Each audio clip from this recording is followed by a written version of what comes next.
kutaa irraa tanaan immoo wanti ilaaluuf deemnu waa'ee lakkoofsotaati. Namni tokko afaan san yoo kan beeku ta'e afaan isaa san keessatti lakkoofsas guutee yaamuu danda'u qabaa jechuudha. So kutaa irraa tanaanis waa'ee lakkoofsotaa guutuutti barachuu deemnaa jechuudha.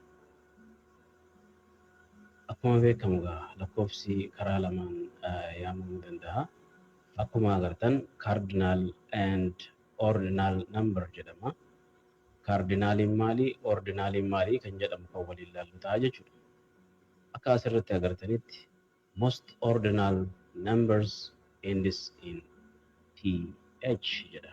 Lakkoofsonni ordinal jedhaman xumurri isaanii yeroo hedduu t fi h dha jedha.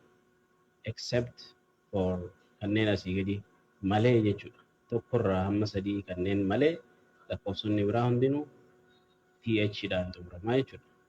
Mee maal jechuudha kun jechuun? Fakkeenyaaf waan jennu first jennaan st itti daballaa jechuudha asirratti. First kana jechuun tokkoffaa isa jennuun san sii galee. Lama yookiin two ka jedhamu second jedhama. Ordinal kan jennu lakkoofsa sadarkaa wahiitiif fayyadamnu jechuudha. Meeqaffaa baate tokkoffaan bee, lammaffaan bee, sadaffaan bee ka jennee dubbannu sanii jechuudha. Ordinal ka jennu. Kaardinaaliin immoo lakkoofsa lakkaawwiidha. Tokko lama sadii jechaa hamma ilaa dhibbaa fi sanii olii kan deemnu jechuudha. So isa kana yoo ilaallee two ka jennu kana ordinaaliin isaa second jennee lakkoofsaan immoo lama keenya nd keenya asittis first ka jedhu tokko keenya st keenya third ka jedhu sadi keenya rd keenya jechuu gabaabsinee yoo kaa'u barbaanne. So kanneen sadan malee hundumti lakkoofsa ordinaalii yookiin lakkoofsa sadarkaa ittiin keenyu th dhaan xumuramaa jedha. Okay, mee kan itti aanu haa ilaallu. Akkuma agartan cardinal number jennee tartee tanarra kaa'annee jirra. Asiin immoo lakkoofsaan kaa'annee jirra. Asiin ordinal number jedha jechuudha. Ordinal number ka jennuun lakkoofsa sadarkaa wahiitiif fayyadamnu jennee jirra. Tokkoffaa, lammaffaa, sadaffaa jennee ka deemnu sana. Afaan Oromootiin faa qabaa jechuudha. 75ffaa yoo jedhee faadha. th dhaan xumuramaa jedha. Lakkoofsa sadeen duraa malee 1 2 3 kanneen malee kan biraa hundi isaatu. Okay, mee gaaffiin isin gaafadha. Okay. Dura jechuudha waa'ee lakkoofsaa otoo sen akkuma amma dhageenye jechuudha. Mee eenyuun gaafadha? Ordinaalii fi kaardinaal hogga jennu waan biraatii miti maal jechuudha? Saaladdiin. Ordinaalii fi kaardinaal jennee immoo akkana barreeffamaan immoo akkana jechuudha. Two ka jennu lammaffaa jechuudha. Gabaabumatti kaardinaal hogga jennu lakkoofsuma nuti yaamnu kana meeqa fitte meeqa qabda 500 fi maali meeqa maali lakkoofsuma nuti yaamnu kun maal jennaani? Lakkoofsuma akkama nuti 3 4 6 7 8 jennee yaamnu kun maal jedhaniini? Ni mul'ata kaardinaal jennaan. Ani immoo nuti sadarkaatti fayyadamnu maal jennaani? Ordinaal jaami. Barreeffamaan immoo akkana barraa second. Akkasii mire? 3 jennaan isa kana xiqqoo ni ulfaata. Saniifuu ordinaalii fi kaardinaaliin hangana ta'uu eegarraa beekne mee lakkoofsa hangam beekna hayya'u qofa ilaaluuf jechuudha. Kana egaa hangana barree lakkoofsi yeroo lakkoofnu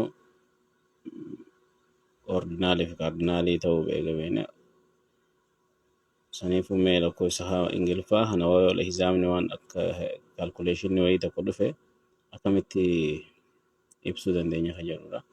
Lakkoofsa asirra barraa tokko jira fakkeenyaaf lakkoofsa kana meeqa jennaan amma kana ingiliffaadhaan.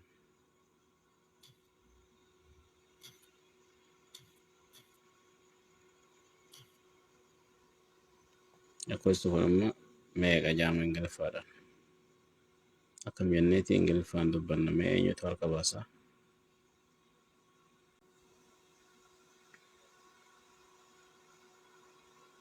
Saaladdiinis baase akkam taame?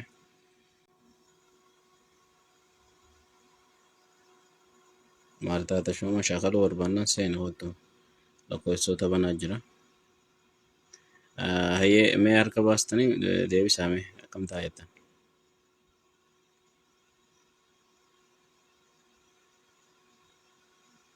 sagalee rakkoo qabu immoo kamarra dhukkeen hin dhagahamu wal dhagaan jiru.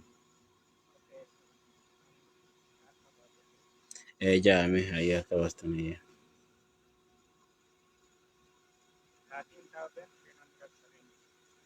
Okay, 13,370. Very good. Akkas bareedaadha. Akkasuma dhugaadha. Lakkoofsa ammaa ta'e kana yaamte kana namoota baay'eef ulfaataadha kanatti yaamuu hin danda'an jechuudha. Mee fakkeenyaaf amiin banadhu mee maakii kee lakkoofsaan sii kannaati. Mee akkana godhe gaafiin sii kanna. Okay. Lakkoofsa kana mee kan hin barreessu kana siif hin barreessa.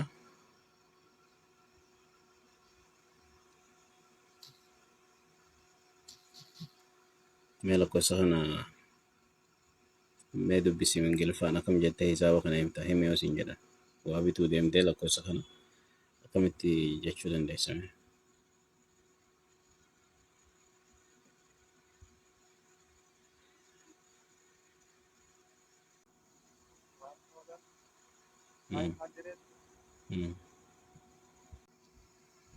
Hayyaa akkana yoo ta'e akkam jenneeti walii hanga ida'uutii fi hanga gartee akkas ta'a hayyoo akkamitti jenna fakkeenyaaf 235 ida'uu 457 Ingiliffaan jennee san booda wal qixa ni dhufaa hangana tahaa akkamii jechuu dandeenya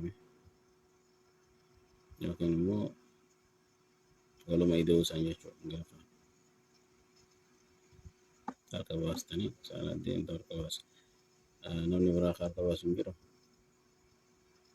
Har'a saala diinta dursaa jira jechuudha. Okay.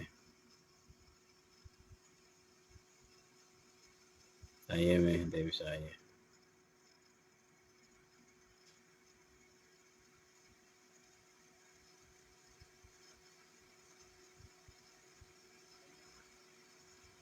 Ayyee isinummaan deebisa namni hundi jallisee jira. Mee isa kana dubbi. Okay.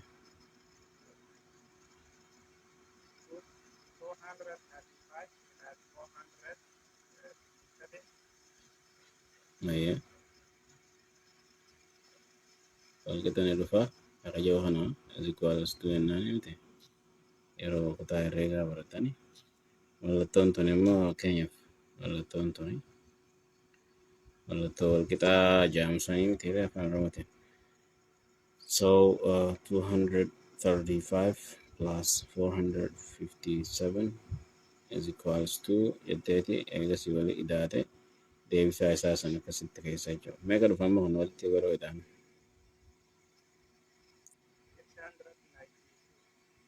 Barreessi jala kana nu barreessi.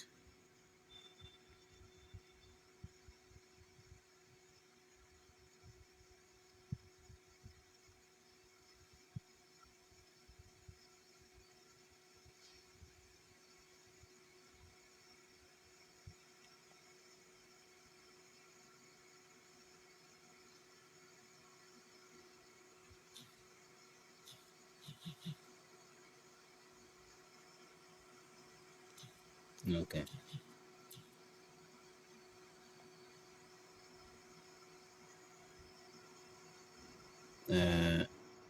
Lalisa amma dhuftee miti mee gaafii kana deebisi shaakalame meeqa ta'a lakkoofsa kana agartee kabarraa fi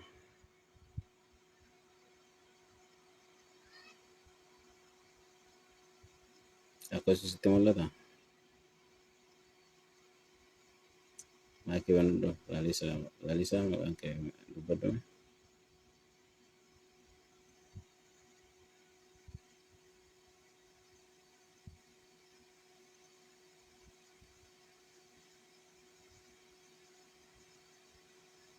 har'a namni dubbatuun itti ulfaataa jira. Ahmad dubbadhu meeti. Ahmad sagalee kee xiqqishoo ol kaasi.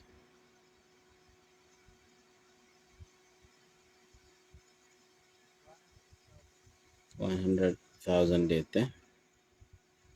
Zero meeqa qaba mee lakkaa'e?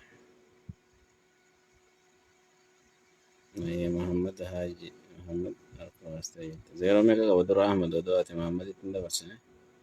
Zero meeqa qaba lakkoofsu?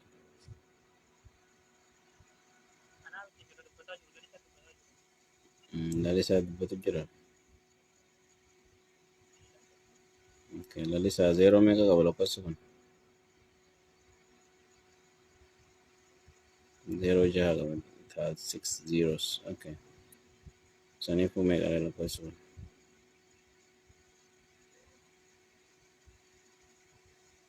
Sagalee keetu baay'ee hin jirre eerfoon irraa ta'uu danda'a. Irraa buqqisnee kutaa kanatti dubbadhu.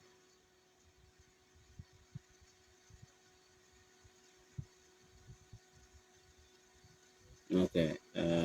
1 million. 1 million jennaan himi.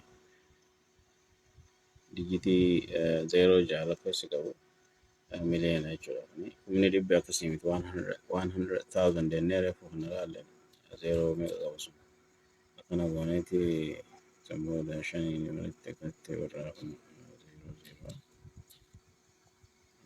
Sagaliin barreesse zeeroon barreesse jedheeti. So humni dhibbi akkasi barraa akka zero lama gooteeti kooma goote zero sadi goote achisan goote 100,000 jedhama. So mee amma gaafii nama biraa gaafadhu jira. Amiiniin deebistu waan shaakaltu ati. Muhammad Haji maatii waan dhagatu.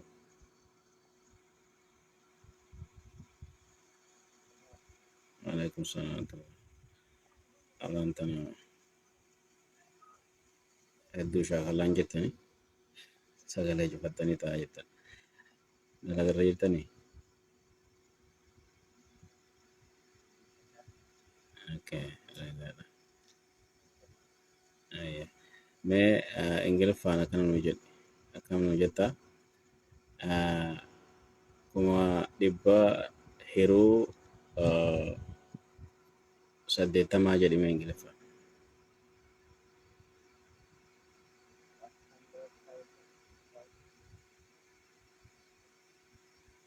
Divided to 18. 80 jettee? Amma immoo deebisiiti. Kuma 50 hiruu osoo hin taane kuma 50 baay'isuu 80 godhime jedhime. Kuma 50 baay'isuu 15 jedhiin takka.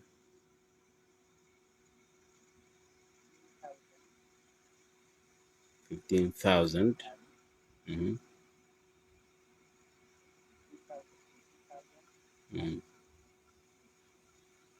15 amma kadura kuma 50 jechuudha. 15 jenna moo 50 jenna? 50 jenna. TY 50 akkas jenna. Okay, 50,000. 15 qabdi jechuudha. Okay. 50,000 jettee san booda maal jette? Baay'isuu ka jenne sun. Times 15. 15 in kudha shanii. 15 jennaani kudha shanii sun. Yeah.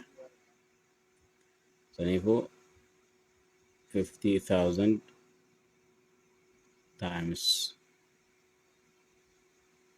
15 jennaa jechuudha. Akkasi. Ida'uu jechuun okay. Tiin fayyadamu yeroo hundaa'u tiiniin yeroo hundaa'u maaluma 15ti. Isinii gala. Tiin wanni jedhamu hundi 15 isinii gala. Tiin mana wanniiti mana 10 isinii gala. 18 yoo jennu 18 15 15 50 yoo jennu meeqa shantama 15 hoo jee 15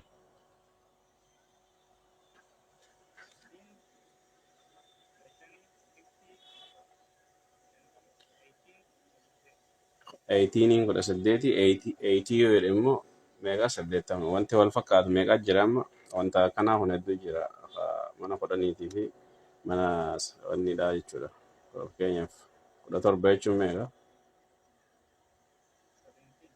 17 jennaan 70 70 yaa jechuudha akkasitti deema wantoonni wal fakkaatu tiin kajaamu yeroo hundaa 10 keessa jira mana 10 wayii jechuudha 10 keessa jira kan immoo T jee kadhumu mana gartee 80 maali 70 kana ol jira jechuudha akkasitti adda baasna jechuudha gabaabumatti karaa gabaabaa. Okay. So kun akkasi saniifu mallattooleen nuti yeroo hedduu fayyadamnu kan nuti beekamnu kana yeroo yaamnu maal jennee yaamna isii tana kilaasni jenna akkasuma maal jenna ida'oo yeroo jennu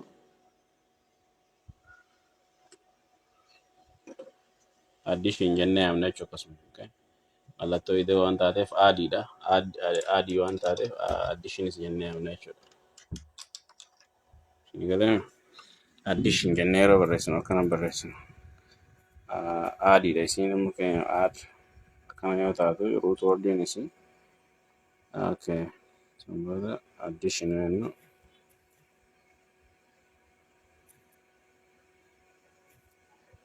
akkanatti barreessite jechuudha addition.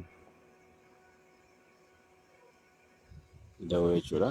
Garuu akka maqaatitti addition taati malee yeroo walii ida'uu barbaannu san akkitti walii ida'anu waan addition 5 jennee akkasitti miti jechuudha jennu akkuma reefu isin jettan 1 plus 1 is equals to 2 5 plus 6 is equals to 11 akkas jechaa deemna jechuudha. Waa'ee ida'oo akkas yoo ta'e waa'ee hir'isuudhaa akkam taati fakkeenyaaf shani hir'isuu shanii jettanii migitan dhufaa jettanii akkasitti yoo haasoo barbaaddan akkam jettan fakkeenyaaf 5 hir'isuu shanii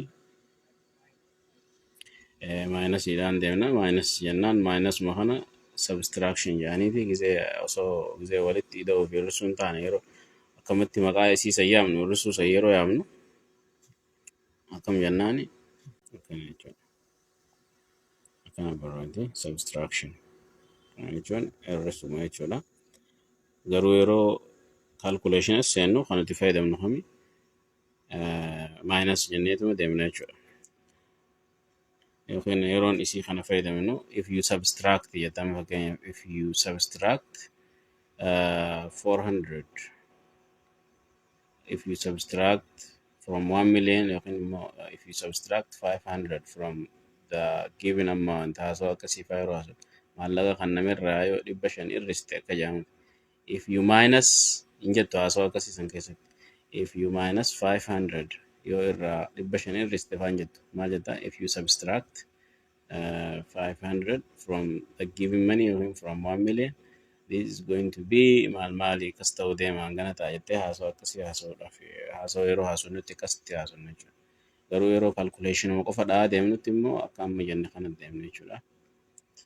Jechuma ida'uu baay'isuu kan jennu kunis times jenne amma reefu times jechuun 5 times 5 is equals to meeqa dhufaa fakkeenyaaf 5 times 5 is equals to what amma jee nam tokko gaafachuu barbaade meeqa dhufaa san moo waatii kana fiduu qaba jechuudha. 5 plus 5 times 5 is equals to what jedhee yoo si gaafate meeqa jettaniin sardi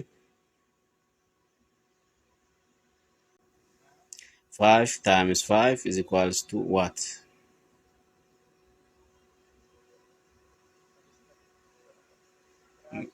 Now, can you 5 times 5 is equals to amma shan baay'isuu shaniitiin jiru jira.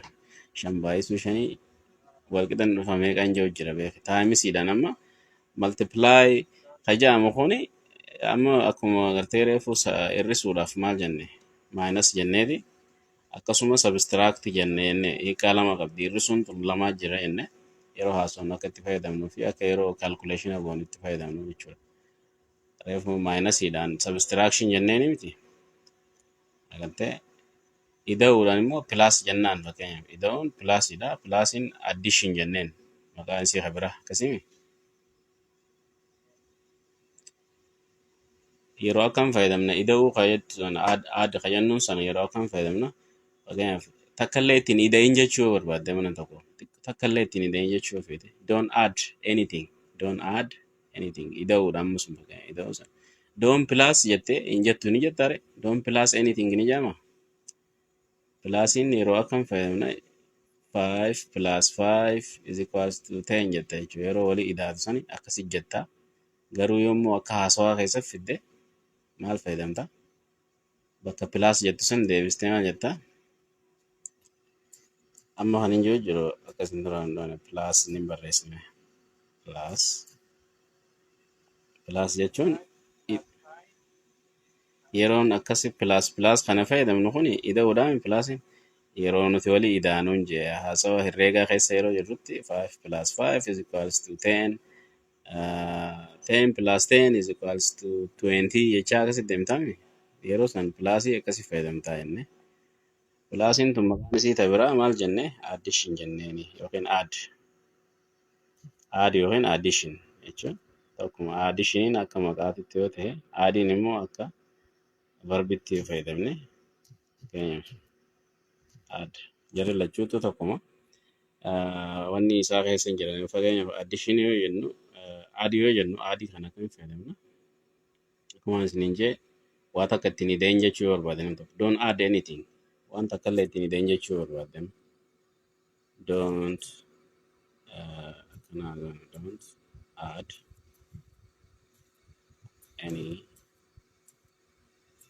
anything yoo hin jee amma maal jechuudha don't add anything yoo hin jedhe maal hin jiru jira waan takka ittiin ida'in jaa jecha ati ida'uu beektu plus yoo ta'e yoo adii kana fayyadamuun beekne akkam ta'uu deema don't plus anything yoo jette maqa jechuun dura amma waa herreega ida'uu keessa jirraasin jechuu danda'a jechuudha yeroo ida'uu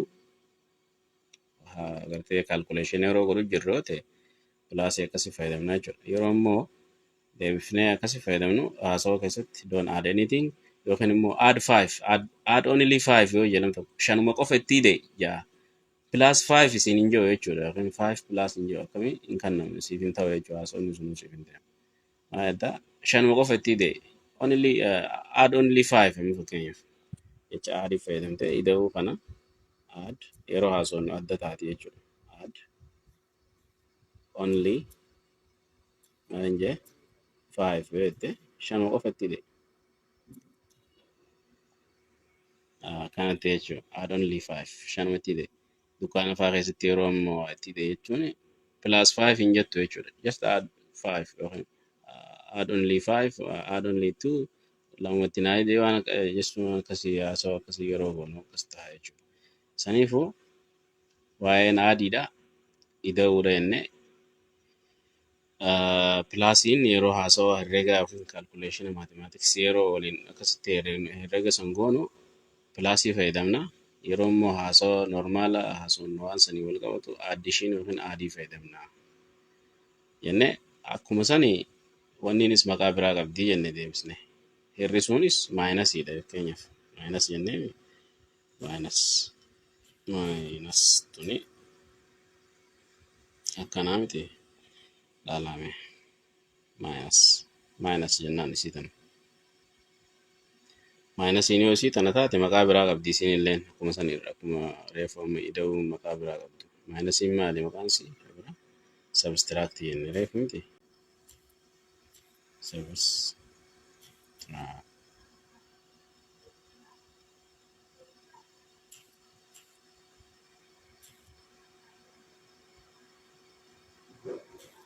okay subtract taati fakkeenyaaf yeroo subtract ka fayyadamnu yeroo akkamii yeroo nuti maayinasii fayyadamnu yeroo akkamii jenne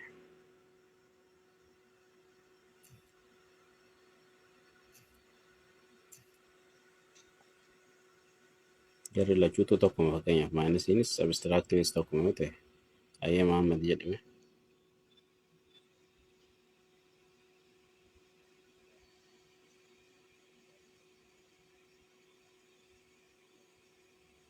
Sagalee ta'e xiqqishoo meekii sirreessite akka ammoo ol kaasime. Okay. Okay. But we use subtraction. Subtraction we use for sentence, like sentence, when we talk by word. For Okay. example, when we order someone, add 5 to not add, subtract 5, subtract 10 to 2. When we say this is by sentence, directly when we subtract in number or when we calculate, we use minus. Exactly. 10 minus 5. The difference between them looks like this. Exactly. Very good. Very good. So Muhammad tried to explain the difference between minus and subtract. So as he said, minus is only used during calculation. Okay, whenever we calculate or whenever we are doing calculation, we use the term minus. Kayyadu fayyadamna jedhe yeroo calculation keenya dhoofnu jechuudha. However, we use subtract during conversation. For example,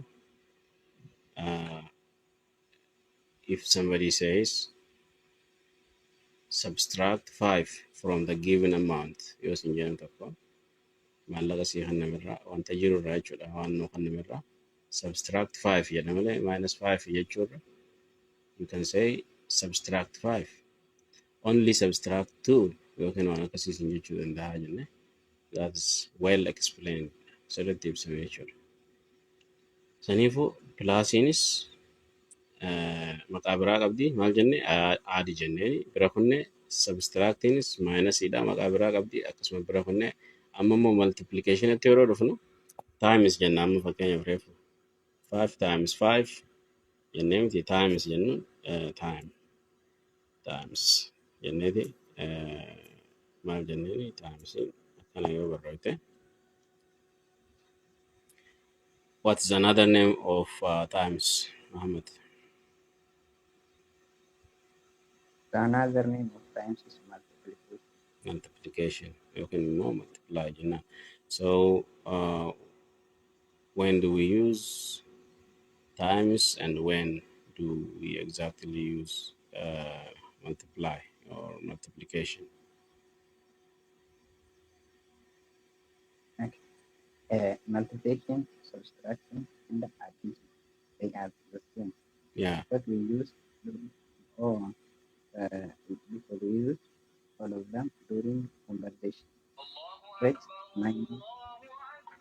So we use we use multiplication or multiply during the conversation. When someone say like the same with subtraction. When someone say multiply this number with this one number, theoretically, not practically. Okay. But practical, when directly we are going to do practically, we don't say multiplication or multiply. We say times. For example, 10 times 10 is equal to 100. But when someone says, please multiply 10 times 10, what we can get? This is during the conversation. Practically, we use times. Yeah. So you gave us the example for multiplication, like you said 8 multiplied by, I mean, most of the time we use multiplication, you have to add by at the end. So 5 multiplied by 5 is equals to that is also one of the difference between times and multiply. Okay. if somebody say 10 divided, I mean 10 multiplied by kana abdiye choosing. Whenever we talk about multiply, we have to bring the word by at the end. Kana to kwe chugara garma sini. Well explained yennan yechoda. Good. Khabara malti jira wanti bira kan makabara kabdu division. Is there any other thing makabara kabdu fijira?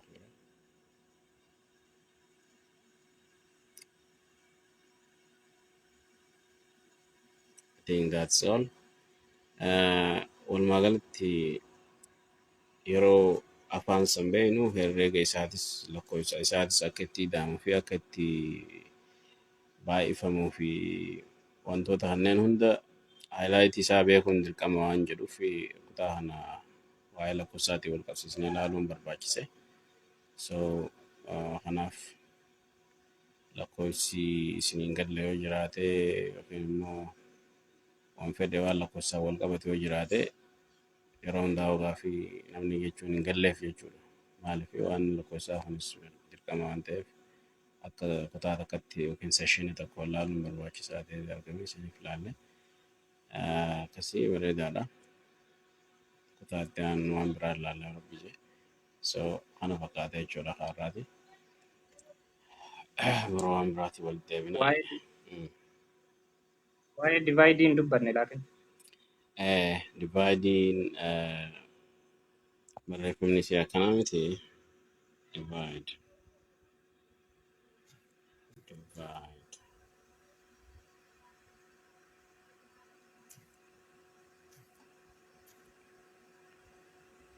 Baay'ee jaam taatee jettee iddoo barreeffama irratti. So akkam jenne yeroo herreega keessatti herreegnu akkam jenne inni 5 divided by 5 is equals to akkasitti deemnaa miti yeroo isaa baay'isaafnu akkam deemnu 5 walitti 5 hiruu 5 yoo hirre meeqa dhufa ka jennu kana akkam jenne inni 5 divided 5. 5 divided 5 jenna moo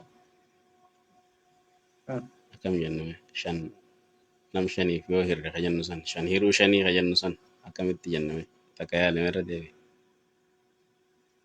Okay. 5 divide 5. Ayyee. Is equal to maal jaane okay. Is equals to is equal amma wannuma is equal wanni tun wannuma easy fi equal fi 2 dha jechuun sadeen kanaatu yeroo inni dafne is equals to jennaan. So akkasi Muhammad akkam jenneeti walitti fakkeenyaaf 5 hiruu 5 akkami jenname Ingiliffaan 5 hiruu 5 how 5 divided to 5 equal to 1. But the original name of divide is division. division. When we calculate division. Practically, when we do like you asking me, we say 5 divided to 5 equal to 5 divided to 5 yenna. Saying now. Okay. Maybe another 5 divided 5 is equal to 1. 5 divided by 5 yoo yenna if you say 5 divided by 5 is equals to akkana 10 divided by jechaa deemne isii kanas jechuudha. Sinigale 5 yookiin immoo 10 divided by 6 is equals to akkas eegale meerra deebi'aa ilaalaa isii kana akkasitti. So 5 divided 6 yoo jenne sensiin kun kannete jechuudha. 5 divided by 10 yookiin 10 divided by 6 akkasitti deemna. Waa'ee hiruudhaa akkas fakkaatti. Maaltu naaf hiruu baay'isuu kanuma wanti jiru miti. That's it I think.